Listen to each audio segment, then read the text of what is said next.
Radio Universidad de Chile presenta Tras las líneas, conversaciones con Manuel Antonio Garretón, Premio Nacional de Ciencias Sociales. Un programa del Departamento de Sociología y Magíster en Ciencias Sociales de la Universidad de Chile. Muy buenas tardes. Bienvenidas y bienvenidos a Tras las líneas, el programa semanal, los días martes, a las 4 de la tarde, retransmitido posteriormente por los podcasts de la Radio de la Universidad de Chile y otras plataformas, en que tratamos de reflexionar, de pensar, de dar a conocer los análisis que se hacen sobre nuestra sociedad, sobre lo que somos, sobre lo que podemos ser, desde la perspectiva particular de las ciencias sociales. Este es un programa que es desarrollado por el Magíster en Ciencias Sociales, con mención en Sociología de la Modernización, de la Facultad de Ciencias Sociales de la Universidad de Chile, y del Departamento de Sociología de la misma facultad, de la universidad, y estamos en periodo todo el mes de noviembre para las inscripciones en el magíster del próximo año, y entonces todos y todas las que estén interesados en ello pueden acceder a la información a través de la página web de Faxo, y ahí, si quieren empezar los trámites de postulación para ese magíster.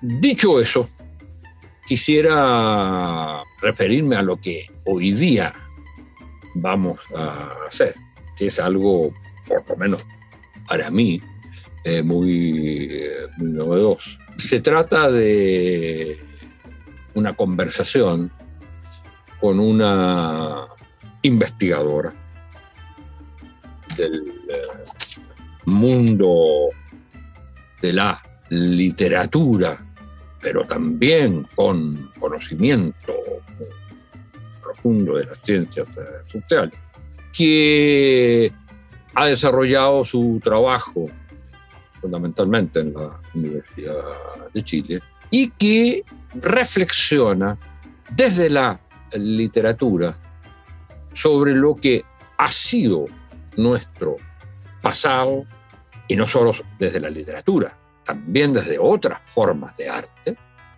como fotografía, por ejemplo, y lo que nos espera en el futuro, en lo que se llama la literatura apocalíptica.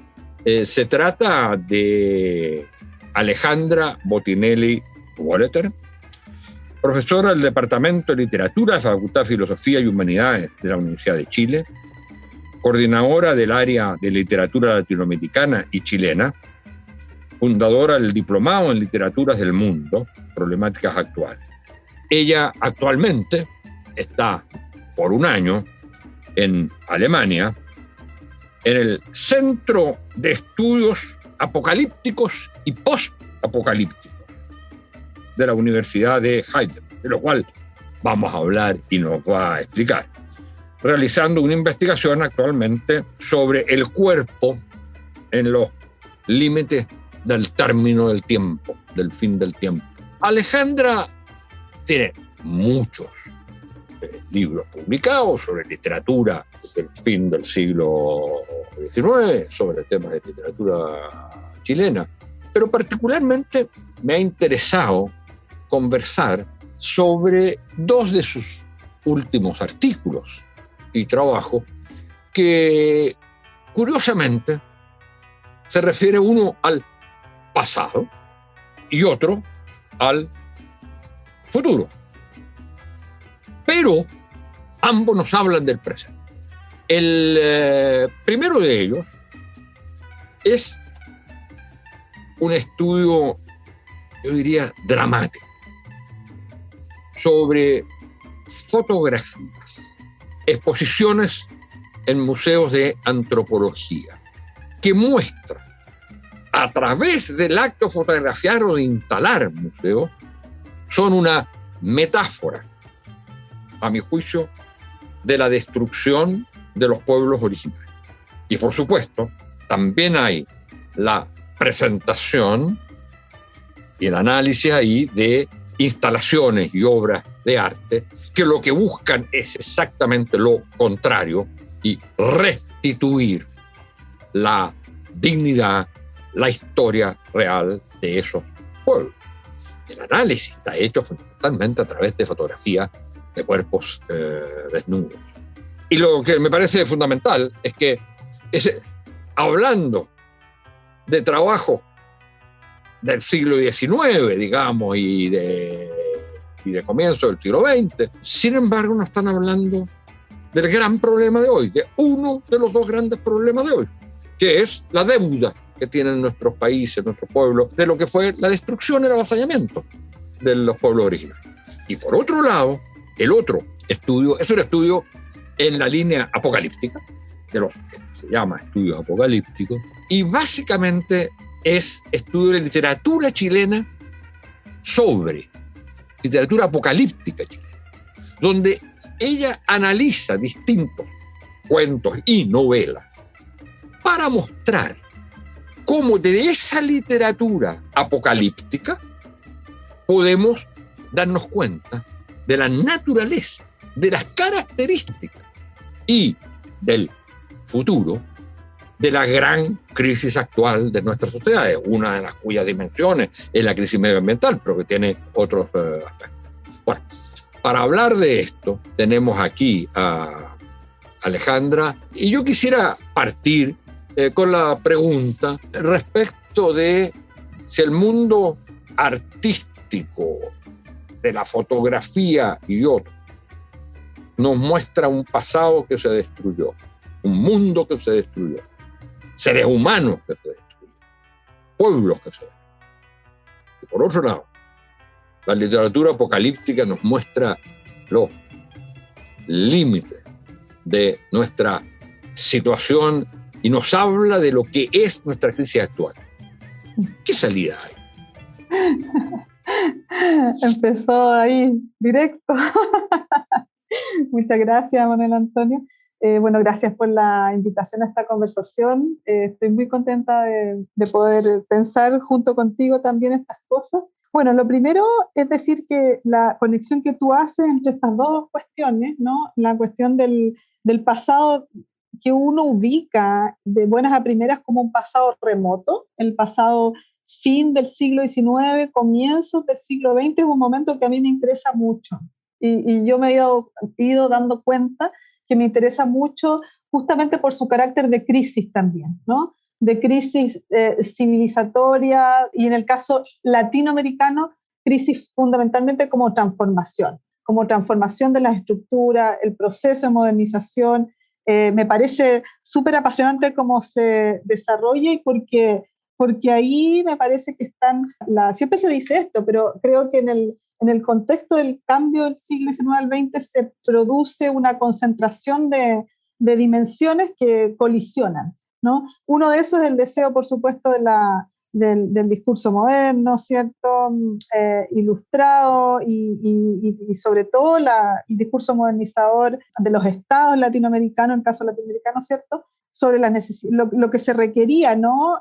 Poner en marcha para, qué sé yo, ¿no? Encaminarse en la línea, digamos, del horizonte del progreso, y luego todas las acciones que estos estados desarrollaron, y entre esas, una fundamental, sabemos, ¿cierto?, en la última parte del siglo XIX fue la destrucción, el genocidio, que sobre todo, en el caso de mí me interesa mucho lo que ocurrió en el suramericano, en particular lo que ocurrió en Paraguay y lo que ocurrió en Chile y en Argentina, ¿no? Los estados chilenos y argentinos, ustedes saben, simultáneamente produjeron esta invasión, esta embestida sobre el territorio hasta muy poco tiempo atrás considerado si uno quiere incluso en términos bien modernos, no considerado de propiedad, ¿no? De los mapuches, del Gulu Mapu, del Puel Mapu, dependiendo de qué lado, ¿no? Y entonces me parece que ahí hay algunas notas importantes de la crisis actual, ¿sí? No es un pasado remoto en ese sentido. En ese sentido está latiendo. Es muy evidente, para nosotros en Chile sabemos, ¿sí? Es muy, muy evidente que eso está presente. Y pasa lo mismo en Argentina.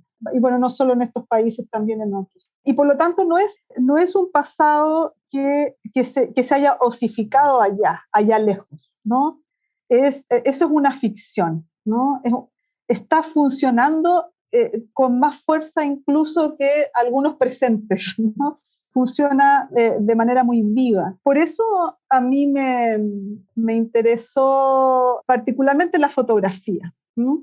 Yo empecé haciendo un trabajo con fotografía bien específico, con fotografías mapuche, de familias mapuche, que en realidad en general se pueden datar del fin de los últimos 15, 20 años, 15 años más o menos del 19, y los primeros también 15 del 20, con fotografía mapuche, que eran fotografías de familia mapuche realizadas en estudio. Y me interesaba cómo el medio fotográfico, en ese momento, que estaba fundamentalmente, digamos, dirigido a observar a una familia ideal, que era la familia burguesa, ¿no? De hecho, ustedes saben, los telones que se compraban en esas fotografías de estudio eran telones que se importaban desde Estados Unidos, desde París, etcétera, ¿no? De Nueva York, París, otros lugares así, y que eran súper estereotipados. Y era este medio que funcionaba, ¿no?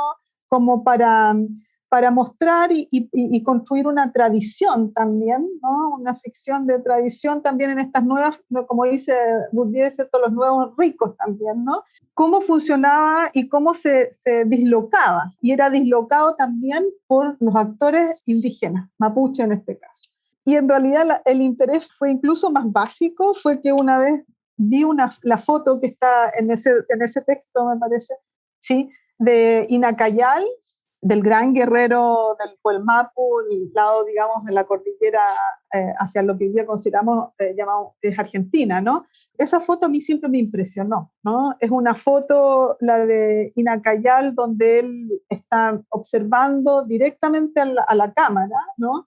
Al ojo de la cámara, y tiene una fuerza tremenda, ¿no? Tiene una fuerza tremenda, y uno dice, bueno, y ahí seguí la historia de la foto de Inacayal, y tal como dices tú, Manuel Antonio, efectivamente, esa foto fue tomada a este otrora guerrero, ¿no? En circunstancias de su prisión, a punto de ser llevado cautivo después de una larga marcha, además, ¿no? De una larga marcha, de la marcha que fue con su familia, con todos sus compañeros, ¿cierto? Y otros caciques también hacia Buenos Aires, y fueron conducidos en las peores condiciones también, y en esas condiciones a él se le fotografió y a toda su familia. Y lo que pasó más tarde es que esas fotos se vincularon directamente al museo donde estos caciques, Foyel y otros grandes caciques mapuche, la foto de Foyel está ahí también, él está desnudo, ¿cierto? Y de algunas hijas de Inacayal y de ellos también, ellos fueron conducidos al Museo de La Plata, al Museo Antropológico de La Plata, donde habían ya en exhibición cientos y después cada vez una colección de miles de huesos de indígenas, fundamentalmente mapuche, una colección que pervivió expuesta al público hasta los 2000, o sea, de este siglo. Y ellos fueron conducidos hacia allá y él vio cómo murió también su mujer, y etcétera, ¿no? Entonces me interesaba cómo estas fotos, bueno, primero son fotos para mí del oprobio, pero también cómo son, digamos, cómo funcionan para nosotros, en nuestro imaginario, como una interpelación muy presente, ya, sobre la barbarie y la destrucción. Y por otra parte, la cuestión del apocalipsis en las literaturas y las escrituras chilenas y latinoamericanas. Ahora estoy trabajando con varios textos latinoamericanos. En realidad, todo para mí creo que está bastante vinculado. Funciona en la idea que tú planteas como el problema de la crisis actual.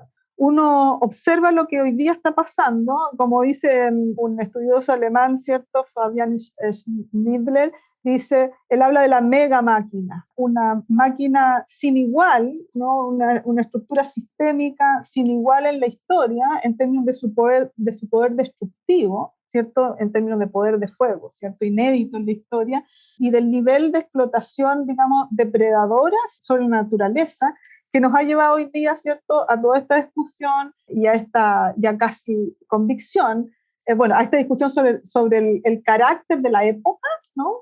Se ha llamado, incluso ya se ha dicho, ¿no?, es una nueva época geológica frente a la que estamos, que se llama antropoceno, que está determinada por la incidencia del hombre, del ser humano, sobre la geología, ¿no?, de la Tierra, del planeta Tierra.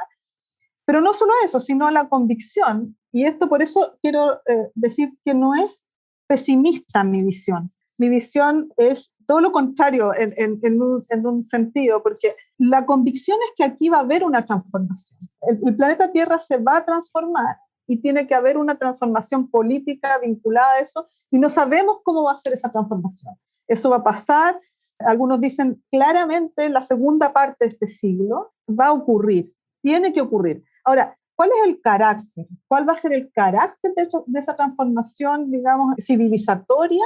Es una cuestión que está hoy día en discusión. Sí. Pero ahí hay un punto que yo creo que es re importante, que se conecta con la pregunta que te había hecho.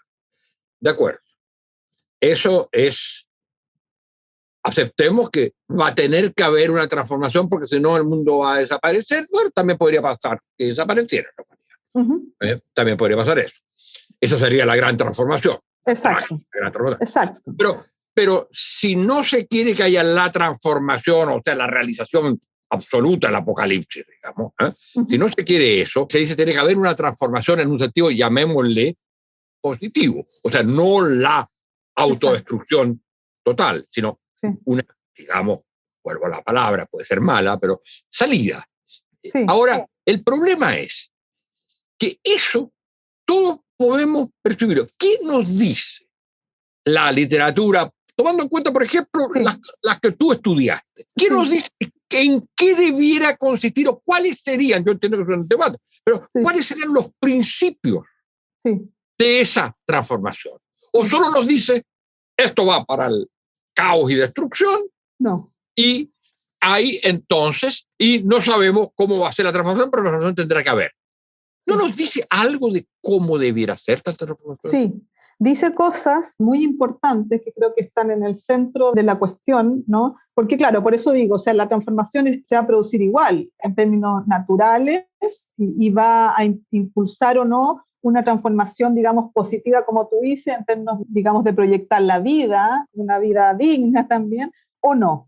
Lo que, primero, decir que los apocalipsis funcionan en general, o sea, hay autores que dicen esto y yo estoy de acuerdo con eso, como respuestas, digamos, las ficciones apocalípticas, ¿sí? Porque eso es lo que son. Funcionan como respuestas en general a unos procesos, a unas situaciones históricas traumáticas, muy potentemente traumáticas, como luego de eso se construyen estas visiones sobre, incluso no solo luego de eso, sino que en esos contextos se construyen estas ficciones sobre el fin, ¿no? El fin. Y tienen diversas modalidades. El Apocalipsis de Juan es una, ¿no? Y que tiene todo lo que sabemos, ¿no? El castigo sobre los malos, el castigo eterno, etcétera, ¿cierto? Porque ahí lo traumático era el pecado, digamos. Lo traumático no era el pecado. Lo traumático, según dicen, yo le creo a los historiadores que he leído sobre eso, lo traumático era la situación de extrema violencia del Imperio Romano hablando de Italia, sobre sus súbditos, la mayoría de la población. Hay historiadores que dicen que era un momento de extrema violencia. Bueno, Jesús, en la época de, no sé cómo se llama, la guerra judía, algo así, decían, no crucificaban a 500 personas diarias. Esto era normal, y a la gente la dejaban, dicen que incluso es súper interesante porque dicen que, bueno, el discurso bíblico sobre el mito de la resurrección de Jesús, ¿no? Tiene que ver con también, digamos, asumir de otra manera el trauma que significaba que a estas personas las dejaban en general colgadas, ¿no? Entonces no las podían ni siquiera enterrar, hacer el rito, cosa que probablemente pasó con... Entonces, cuando digo el trauma era el pecado, me refiero al pecado histórico, que en ese momento era el abandono del pueblo, en este caso, de los romanos, etcétera, de los designios de Dios. Claro. Pero, ¿cuál sería el trauma en nuestra? Bueno, ¿Cuál es nuestro trauma central del cual viene la respuesta a ese trauma, digamos, que está expresado en la literatura apocalíptica? Sí, bueno, el trauma para mí es justamente esa idea que decía este señor alemán, la idea esta de la mega máquina, pero fundamentalmente la situación de extrema desigualdad que existe en el mundo hoy día. No sé cuántos son, pero creo que son, no sé, 42 personas, ¿no? Las que poseen la misma riqueza que la mitad más pobre del mundo. Y entonces tú ves al lado tuyo, nosotros decimos, bueno, pero en realidad la civilización ha significado que estemos bien tranquilos en nuestras casas, con acceso a todas estas cosas, etcétera. Pero eso es una porción absolutamente pequeña y ya es imposible debido hoy día a la otra dimensión del trauma, que es la situación de contaminación cada vez mayor de la naturaleza y la posibilidad en nuestro horizonte de la catástrofe ecológica, porque los mares están contaminados, ¿cierto? Porque el clima está cambiando debido a esto y no sabemos si es reversible. O sea, hay una discusión sobre la finitud, sobre la reversibilidad de estos cambios o no, ¿no? Sobre las posibilidades de la transformación.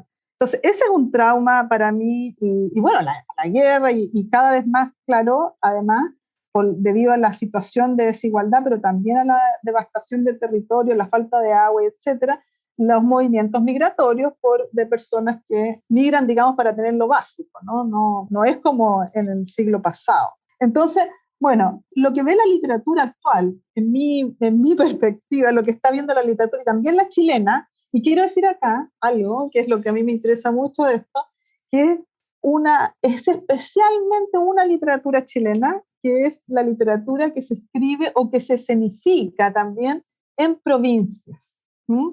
A mí me parece muy interesante eso. Hay una escritura en las provincias o de la provincia chilena que está pensando estas cuestiones muy fuertemente. Por ejemplo, es que me parece clave eso que estás diciendo. Sí. Por ejemplo, 3 obras, ¿no? Por ejemplo, el Museo de la Bruma de Galo Gigliotto, que hace más o menos lo mismo que yo creo que funciona en esa misma intuición de vínculo del pasado y de ese pasado que late en el presente. Lo que él hace es, en este museo, es un museo imaginario de Magallanes y de la Patagonia, donde él lo que hace es hacer emerger en el fin del mundo justamente como la geografía siniestra, ¿no?, que está detrás de ese espacio. Hay otra novela de esa historia también, ¿no? La historia... ¿La primera ocurre dónde? En Magallanes. En Magallanes, ya. Y la Patagonia, ¿no? Y está, por supuesto, todo el genocidio Selknam ahí, claro, implicado con la actualidad, ¿no? La otra es Nancy, de Bruno Lloret, una historia que está ubicada también en un pueblo que se llama CH, ficcional, pero que uno inmediatamente puede vincular a cualquier pueblo del norte de Chile sometido al embate de la industria extractivista. O Bagual, de Felipe Becerra, que es una novela que ocurre también en el Linde, en el confín, pero en el confín norte, en Huara, donde también emerge toda también la imaginería del desierto chileno, como un desierto que está poblado también de desaparecidos, ¿no?, del horror. Y ahí los sujetos, digamos, se ven sometidos a una revelación también, porque eso tiene la cuestión del apocalipsis. Funciona también como revelación, ¿sí? Ahora, sobre tu pregunta sobre el futuro y la esperanza, yo creo que estas obras sí, no todas, pero muchas de ellas sí, y hay una literatura que sí lo está haciendo, funciona proponiendo otra forma de relacionamiento de lo humano con la naturaleza, con el entorno y con el pasado. Y ahí no solamente en las obras literarias, también estas fotografías, como tú bien anotabas, ¿cierto? Funciona una lógica de restitución de aquello que el autor de este trabajo al que tú aludías, que se llama Sebastián H., ¿no?, donde pide a comunidades indígenas que borden las fotos del horror, las fotos de los cautivos, ¿no?, y que las borden, las trabajen directamente, manualmente. Hay una foto maravillosa, que es para mí muy importante, que es la del cacique Foyel. Al cacique Foyel lo toma esta cámara del Museo Antropológico de La Plata, o de unos días antes, lo toma desnudo. Claro. ¿Y qué es lo que hace Sebastián H. cuando van de vuelta, de retorno al país mapuche, ¿no?, en Argentina, y van comunidad por comunidad? ¿Qué es lo que hace una de las comunidades? Una de las personas, el trabajo que hace es bordar sobre esta foto del cacique Foyel un chaleco. Y entonces tú tienes al cacique Foyel ahora, antes desnudo, abrigado, ¿no? Y ahora en el museo ¿cuál quedó? No, ahora lo que hay es un trabajo que lleva por lo menos 15 años más o menos de las comunidades por exigir la restitución de los restos de sus familiares, de estos caciques, y varios de ellos ya han sido restituidos. Por suerte, y se han hecho funerales, y etcétera. Las comunidades en Chubut, por ejemplo, ya han recibido los restos del cacique Nacayal y su familia y sus compañeros. Pero eso es un trabajo, incluso de estudiante de antropología. Fue un movimiento muy importante de estudiantes de antropología que lo primero que pidieron fue que terminaran esa exposición de los huesos esto fue en los años 2000, hace poco, realmente. Todo esto es muy reciente. Lo mismo que contaba ahí de los huesos ya, de una parte de los huesos de la Crigi, Damiana, esta indígena del Paraguay, ¿cierto? Que recién llegaron desde Berlín al Paraguay, hace poco, unos 10 años. Ahí hay y tenemos que ir terminando, sí. Se nos acaba el tiempo desgraciadamente, porque esto es absolutamente apasionante, pero ahí hay una cuestión que es bien interesante, que es pensar que para pensar el futuro hay una necesaria restitución de algo. Sí. Al cuerpo desnudo vestir, a los restos de desaparecidos sepultarlos. Exacto. Con eso no se cambia la historia. Pero ahora podemos pensar con dolor sin duda, porque las cosas pasaron, pero ya no hay mucho más que hacer respecto del pasado, salvo la construcción del futuro. Exacto. Y eso yo encuentro que es súper interesante y es una de las cosas que uno aprende leyendo tus trabajos sobre la literatura apocalíptica, que se lo recomiendo a todos y a todas las auditoras y auditores, porque realmente nos da una visión de lo que es nuestro presente. No solo lo que podemos ser, sino de un futuro que está presente en nosotros, como lo está el pasado. Y muchas gracias, Alejandra, por esta conversación y sobre todo, muchas gracias y muchas felicitaciones por los trabajos que has hecho sobre estos temas. Muchas gracias, Manuel Antonio, de verdad, muchas gracias. Yo creo que hay harto ahí en la literatura y en las artes para comprender lo que nos está pasando. Y también hay esperanza, ¿sí? Sobre todo en el revínculo, yo diría, con la naturaleza, en comprendernos como parte. Bueno, creo que hay mucho en la teoría, pero también en las artes, para repensarnos. Así que muchas gracias, muy contenta. Bueno, y a ustedes, señoras y señores auditores y auditoras, muy buenas tardes. Radio Universidad de Chile presentó Tras las líneas. Conversaciones con Manuel Antonio Garretón, Premio Nacional de Ciencias Sociales. Un programa del Departamento de Sociología y Magíster en Ciencias Sociales de la Universidad de Chile.